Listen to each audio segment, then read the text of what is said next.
Indicators deserve an entire upload of their own, purely because this is one of the most common reasons that people fail their Module 2 test, because they forget to turn their indicators off.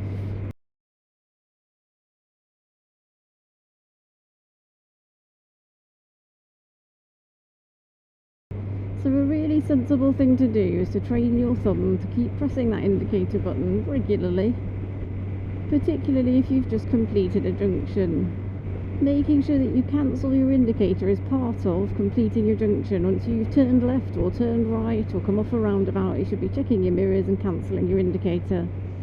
It's very easy to get distracted by other things going on, such as a pedestrian crossing or a big queue of traffic in front of you or some other hazard that happens in front, which then takes your attention away from the fact that you have not cancelled your indicator. So why not just every now and then push your indicator button, make sure you've cancelled it.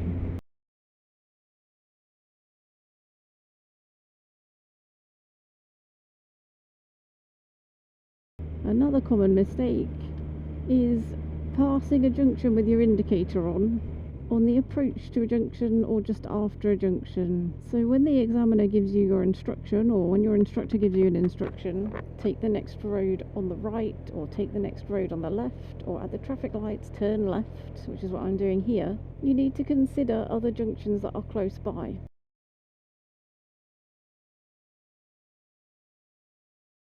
So I'm not indicating at the moment because I'm very close to this junction here. As soon as I get to the middle part of this junction, I'm going to put my left indicator on so there's no confusion to anybody about where I'm going.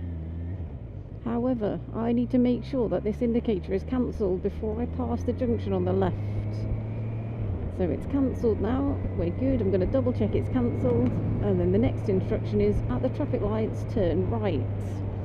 Now on this occasion, the distance between moving lanes and the junction itself was close enough that I didn't need to turn the indicator off in between times. However, if it's a long distance between your decision to change lanes and then to turn at the junction, it's worth turning the indicator off and then turning it back on again for the junction, so you don't by mistake leave it on past another junction or entrance that you haven't noticed. You have to think about the information that you're giving to people when you use your indicators. You're telling them you're going to be turning. So be very careful to make sure that when you're passing any junctions on the left, your left indicator is not on unless you're turning. And when you're passing any junctions on the right, your right indicator is not on unless you're turning. If you have left it on and you approach a junction like this, for example, if a car comes up to that junction, you'll fail your test. If you've left your indicator on and a car does not come up to the junction, you'll get a fault on your test, and the examiner will let you leave that indicator on until it becomes a problem, i.e. you approach another junction and there's a car waiting at the junction. The examiner cannot let you ride past a junction with your indicator on, particularly to the left. A left indicator is more dangerous, of course, because of the proximity to the vehicles to you. But they cannot let you pass that junction with your indicator on if you are not turning, so they will tell you to turn it off, and at that point you know you've failed your test. So to prevent that from happening, keep cancelling your indicator more than once when you've completed your junction. Sometimes it helps to tell yourself indicator on, indicator off.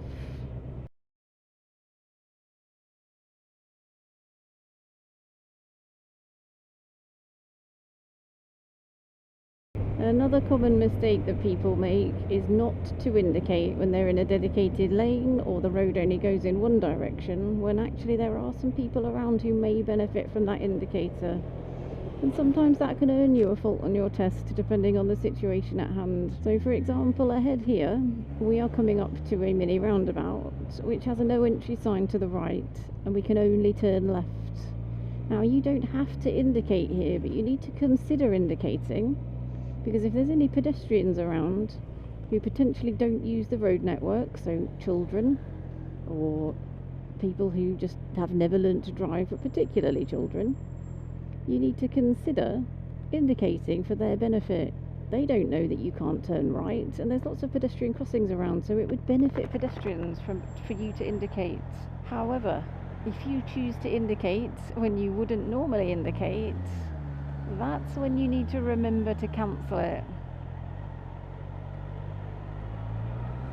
And it's really important that you do remember to cancel your indicator for the aforementioned reasons. Your indicators are telling people that you intend to turn, and if you're not turning, they will either pull out on you or turn across you.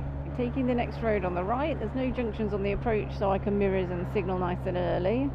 Lifesaver position, going to keep my speed down. Don't forget your right turn lifesaver. Now looking ahead, I want to cancel my indicator, check my mirrors and use the power to get up to the speed limit where it's safe to do so.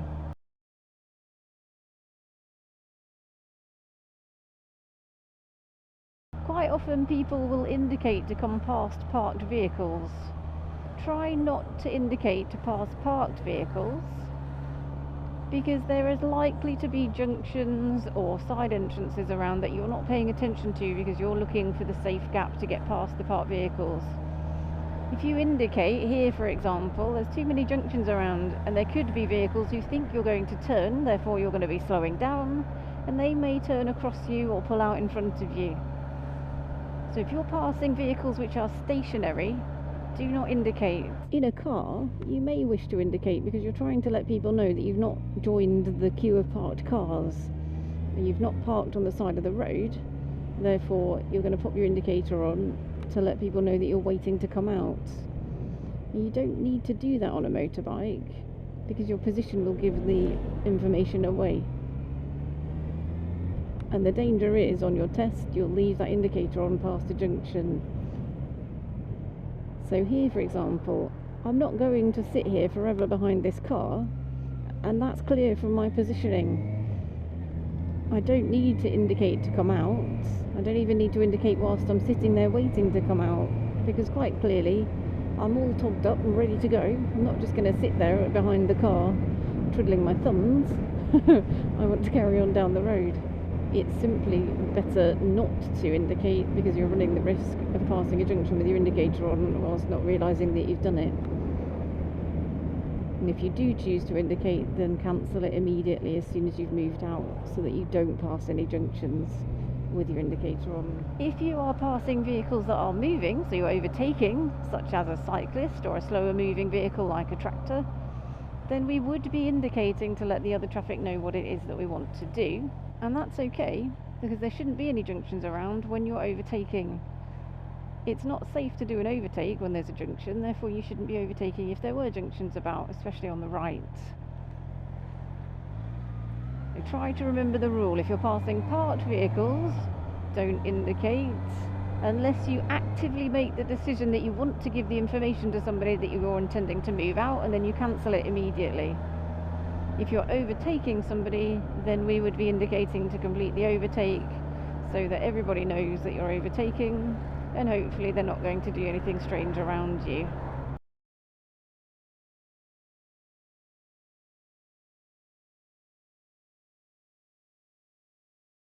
Consider the timing of your indicators.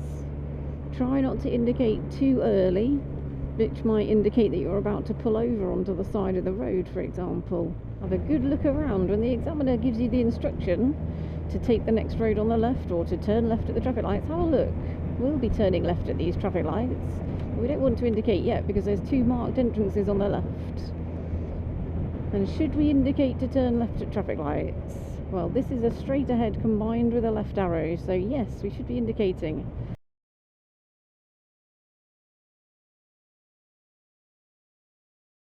When it's an option in the lane, we should indicate to let people know which direction we intend to travel in. And that allows them to plan their journey around us. If it was a dedicated lane, you don't have to indicate, but the same rules apply. If you choose not to indicate and there's somebody around who would benefit from it, you could gain a fault on your test. And that does include pedestrians. You don't have to indicate to turn left or right at traffic lights in a dedicated lane, but you do need to consider whether it would benefit anybody for you to indicate on every single occasion that you're doing it.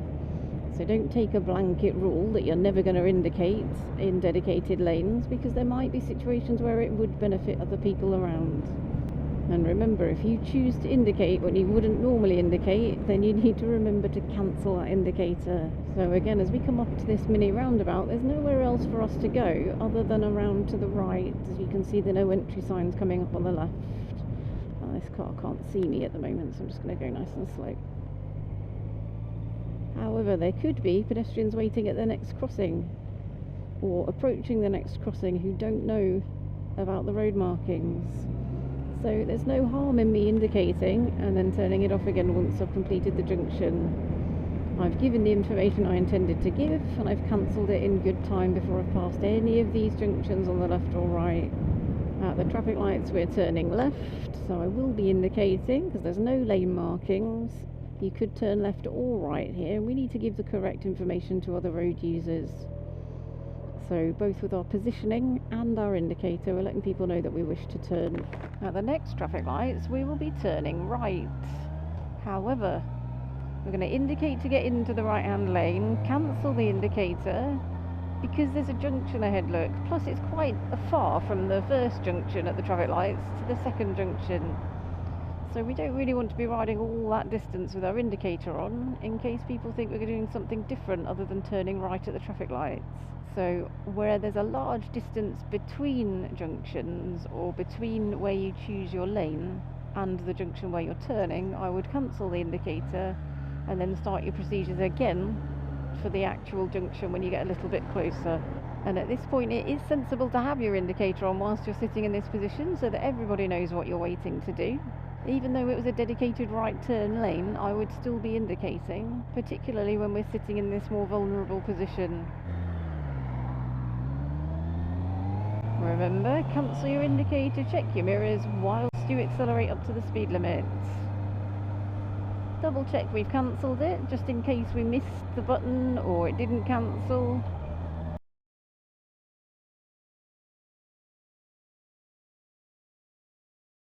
Another common mistake that our students make is not indicating to exit a roundabout when going straight ahead. If you're going straight ahead at a roundabout and there's absolutely nobody else around, neither behind you, in front, or joining the roundabout, then fine, we don't need to indicate because there's nobody around to benefit from it. However, if you're going straight ahead at the roundabout and there is either joining traffic or there was traffic behind you as you came onto the roundabout, or joining from another direction, you should be indicating to exit the roundabout to let the traffic know where you're going and what you intend to do. But especially if there's joining traffic.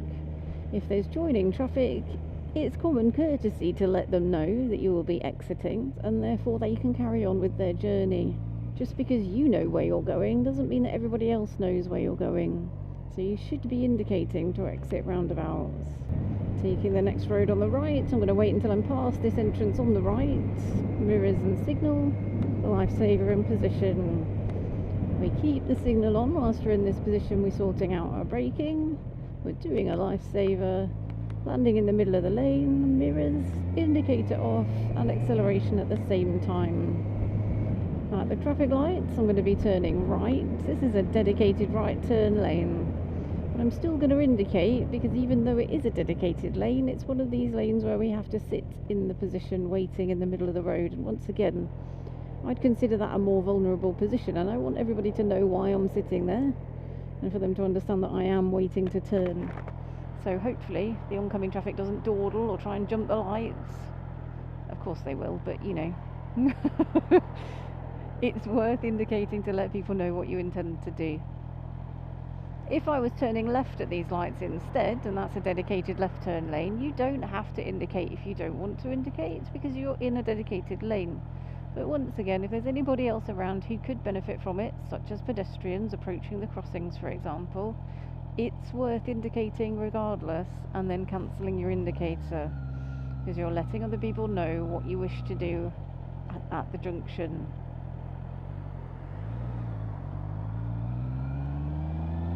So cancel the indicator, I'm getting up to speed. I'm going to be turning right at the next light. So mirrors, signal, lifesaver in position, and then I'm going to be bringing my speed back down again. At this point, I could cancel my indicator if I wanted to, because I'm in a dedicated lane. I don't have to leave it on. However, I think you're getting the gist of this upload now. However, it might be useful to other people at this junction to know where I'm intending to go, especially if they're not familiar with the junction layout. So I'm going to leave it on. Notice it opens up into 2 lanes as I turn, and I'm going to select the left of the 2 because that's our normal riding position. I've cancelled my indicator, checked my mirrors, and we're away.